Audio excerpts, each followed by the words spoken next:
Good morning and welcome to today's racing. We've got racing today from Turff and Kenilworth.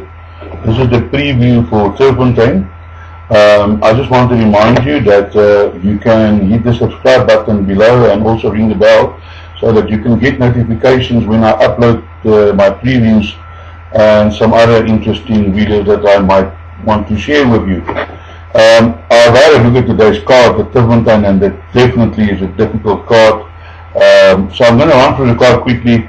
I can't touch on every horse, so I'm going to give you my insight. And yeah, because I want to try and keep it as short as possible. I've tried for 10 minutes, but it just seemed 10 minutes is a little bit short. So normally my videos about, I'm trying to keep it not longer than 15 minutes then. So let's quickly look at the card. We kick off with race 1, and here my selection is number 13, Olivia. Olivia is a Rotario. It's the first time over this distance. This horse has been running on quite well over the shorter distances, and I believe that this is actually a good bet. Although the horse is 4-1, I made it my best bet for the day. I might be a fool, I might be wrong, but I mean, in 4-1, you can't get hurt. You know, sometimes when you play, now, if you take a horse even money or 11-10 and he gets beaten, it's difficult to make up that money. But if you can get a horse at 4-1 or 5-1, you put out $100, you win 400 grand. I mean, you made 400% profit. Whereby if you play a horse that's even money, you just doubled your money. You know, so for me, it's all about value. And you'll sometimes find that my best bets are sometimes 4-1. I've tipped a horse one day 6-1 as my best bet for the day, and the horse won. You know, so it happens. So in my first race, number 13, Olivia is my first choice. Yeah, and then for outsiders, I went for number 12, which is Ocean Forest. It is Alec Laird Granada. This horse had a fair first run, and I expected to improve. My other outsider selection is number 16, Wonderful Rock. Also had 2 nice runs, improving every time, and I'm also expecting a better run from that. Then I just want to mention the horse here. I didn't put it in my quartet, but if you guys want to play a quartet, and maybe you play a multiple, and you know you want to add it into the 3rd and 4th leg, look at number 9, Amar Star from Romeo Francis. Do include that into your back end of your quartets if you play a multiple. This horse has had only 2 runs. It has improved dramatically in its 2nd run from the 1st run. And we all know my dear friend Romeo, he sometimes come up with doubts winning a horse race. So do include that. Then we go to race number 2. Race number 2 is to the mercy of Blue Spark. Blue Spark last time out was back from 73 to 73 like there was no tomorrow. Unfortunately, they got beaten by a better horse.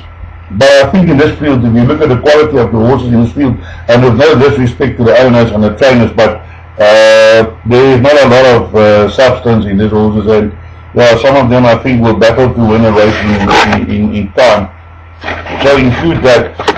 What I want to mention in this race, you'll find other friend, Sergeant, I actually bought a few horses from him in the past, has got 2 horses in 10 and 11. Do include that into your quartets. Simon Gray's horses has got opportunity. He has won with first timers. I remember many moons ago, I backed a horse with first timer from him. The horse was 80-1. I had 100 grand on, and the horse won. But his horses sometimes improve dramatically after a run or 2. So do include number 10 and 11 into your quartets. Look at my selections that I'm giving you, and you'll see that I've in the box, my box trifecta and quartet, I have included those horses. Especially number 11. He was, although it doesn't show, he was like 2nd fastest, 400 to finish in his race. But although he finished quite a few lengths behind, that is something that you need to keep in mind, because it does show that the horse is finishing, and with a run or 2, even a run or 2 getting fitter, it can then improve dramatically. So keep an eye on both of those horses.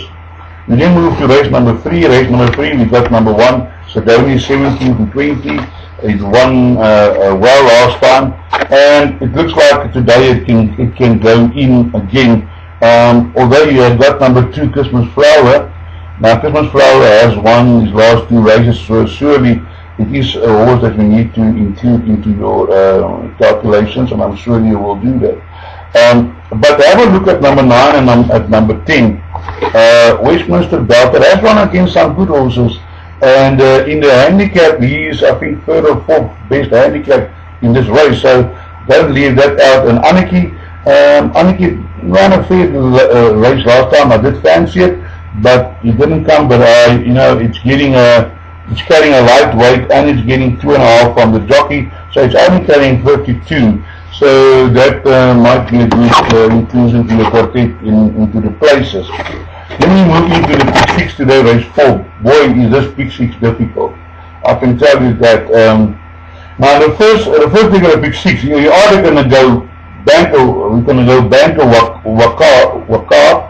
Wakas, or you're going to go a lot of horses, and I've selected to go a lot of horses. Wakas is a good horse, he has got a chance, but I'm looking at the horse like number 1, the Rocket Man. Now, you look at this form of this horse hasn't got a good form, but I know in the early days they expected a lot of this horse, but he's got a tendency to jump slow, but on the other side of the coin, the horse has come down in the handicap in the merit ratings. He's dropping all the time, and one of these days this horse, the Rocket Man, is going to come up today. It is 60-1, so do include that into your pick 6, which I have done. So I have done put it in my pick 6.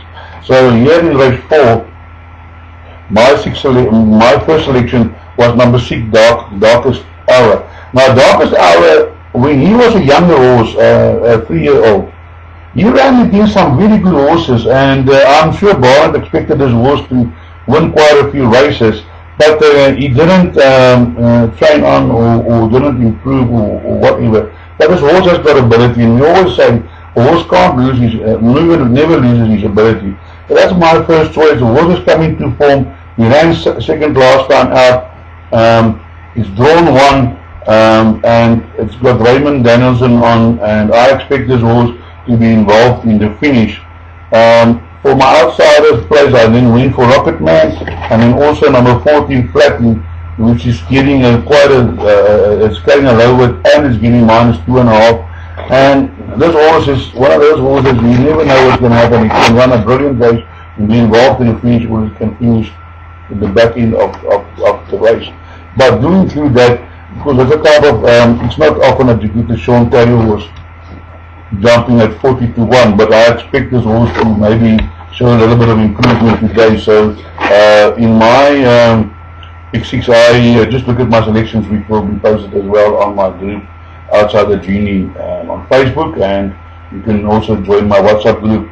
You can send me a request to join our WhatsApp group. But I also posted, you can just send your request to 083-585-5133.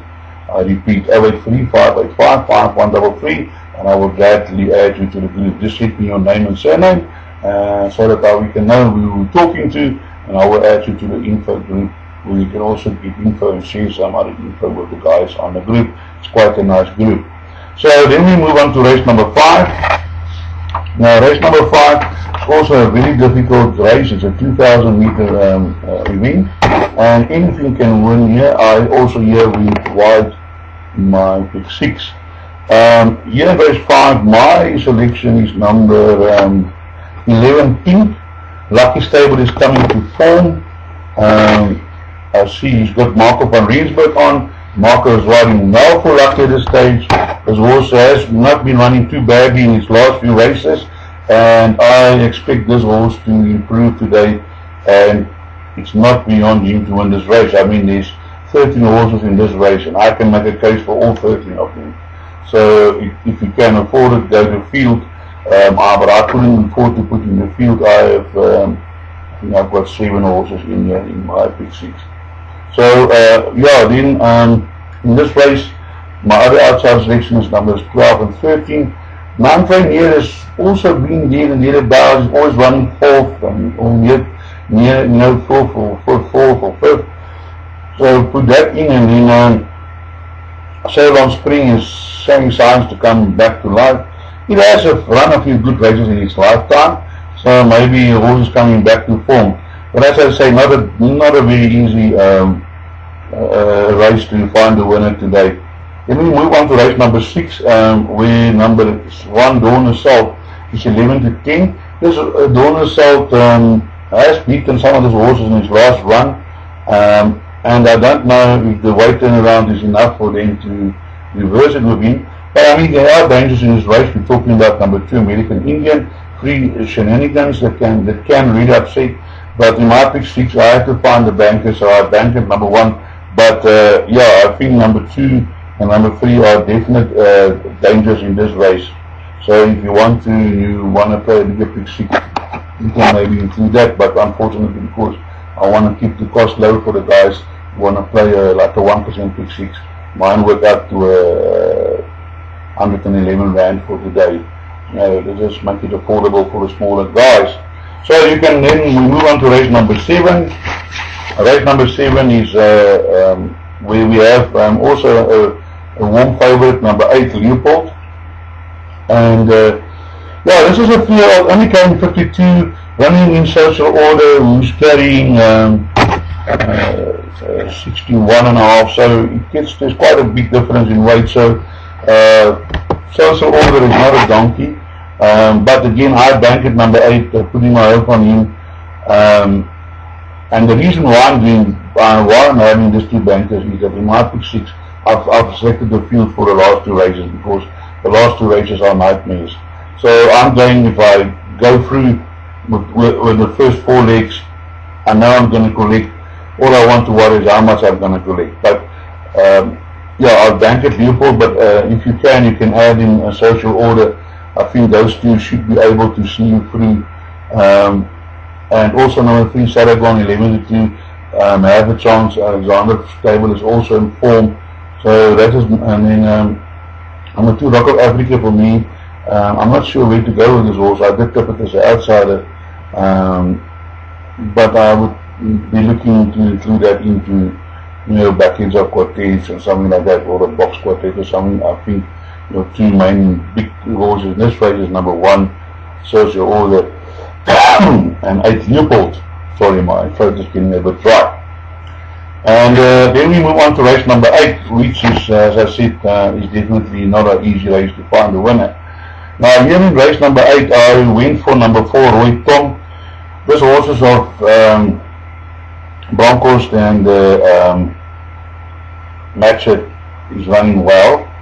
I do see that the stable jockey has elected to go for number 3, and that is also one of my outsider selections. Then something interesting in this race which I picked up, Sporting Monarch has been running over sprints, but it has run over a 400 meter once, but it didn't place, but it was early on.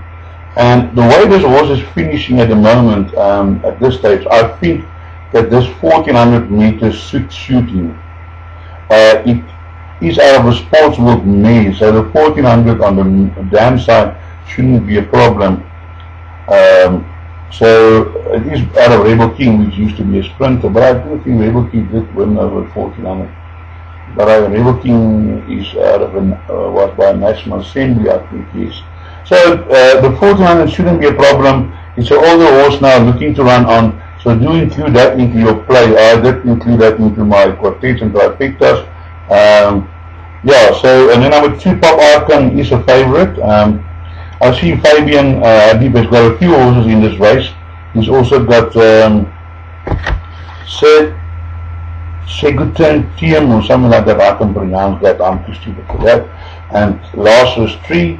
Yeah, they need to show. Then be wary of 2 of the Grand Marine have got 3 horses in this race. But number 9 and 10, be aware. Number 9, category 4, I've been following for a while, and the thing of category 4, he can finish like a steam train if he wants to. He has run quite a few times fastest 400 to finish. So do include that in your play. It's 25 to 1, and then Country Square is also a type of a horse that can upset. It is getting oh no, it's carrying a little, half a kilogram extra of the jockey. So do include that in your race. So that's why I said in this race, I just win the field. I'm taking a chance banking those earlier two horses so that I can take the field. The same goes for the last race. Your last race is also a nightmare. Difficult. I went here for number 7, Mr. Hugo. Now Mr. Hugo has not a lot of runs. He's a 3-year-old. Trained by Mr. Gogan Turff. Now this always shows pace over longer distances. So today they put it over the 1600 meters. And Diego de Gouveia is riding it. And I really think that this horse will be involved in the finish today. So that is also one of my value bets. The other one being race 5, number 11, Pink. That is my 2 value bets for the day. So at 16 to 1, you go each way, I'm sure you're going to get a run for your money. Then there's another horse there, I haven't included in my quartet or anything, but keep an eye out for it. It's number 10, Grenevald. Grenevald is used to be running over a longer distance, but today they're putting it over 1,000 meters. But I do think it might be a bit short for him, but be careful. And then one of my outside selections was number 15, Price Eclipse. Now Price Eclipse shows a lot of pace. Now today it's carrying 52.5 minus the 4 of the Apprentice, and I'm sure that this horse will be in the vanguard when the gate opens. He'll be there. It's just a question if he's going to keep on roading, but with that weight he can keep on roading, so watch out for that. And then numbers, my other selection, outside selection is 16, Hot August. Hot August has been thereabouts, 4 lengths behind, 1 length behind, so keep an eye out for that horse as well. So that is our selections for today, Turffontein, and as I said, click the subscribe button, ring the bell, and then you'll be noticed every day when I post my videos for my selections. And thanks for watching, and break a leg.